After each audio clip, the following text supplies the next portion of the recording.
আমি আজারউদ্দিনের বউ।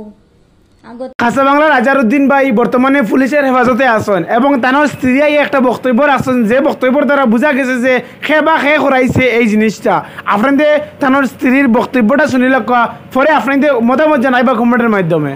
আমার হ্যাঁ নাই, আপনারা আমার আব্বার লগে দোয়া করবা। আসসালামু আলাইকুম, আমি আজারউদ্দিনের বউ।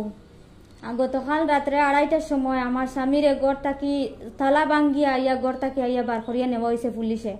আমি জিকাইতে আমার কইছেন না কোন কারণে নিত্রা। আমি কয়েকবার খাতার খান্দি ওসি সাড্ডে জিজ্ঞাসা করছি যে আমার স্বামী কোন কারণে রায়, আমার তো কইতে পারো একবারটা।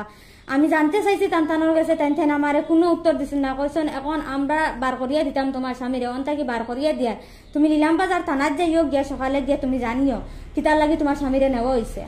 আমি সকালে গেছি নীলামবাজার থানাত গিয়া আমি গিয়া জিজ্ঞাসা করছি স্যারের যে আমার স্বামী কোন কারণে নেওয়া হয়েছে, আমার স্বামীর দুষ কিতা। গরু আইয়া তালা ভাঙ্গিয়া রাত 2:30টার সময় নিত্রা আমার দুগু বাচ্চা ইগে কিছু বুঝে না। আর ও বাচ্চা আমার রাত 2:30টা থেকে খান্দের হোক এখন পর্যন্ত। আমি যাবার বাদে আমি জিজ্ঞাসা করার বাদে তেন আমার কুচ্ছু কইছেন না এখন কুচ্ছু খাওয়া যাইতো না, এখন এটা কুচ্ছু আমরা জানি না। যদি তেন জানোই না বা কোন কারণে নেওয়া হয়েছে তান দেখান যদি কইতে পারলো না তেন তো উঠাইয়া নিলা। আপনারা তো বালা বুঝে দেখে বা খারা এটা করার।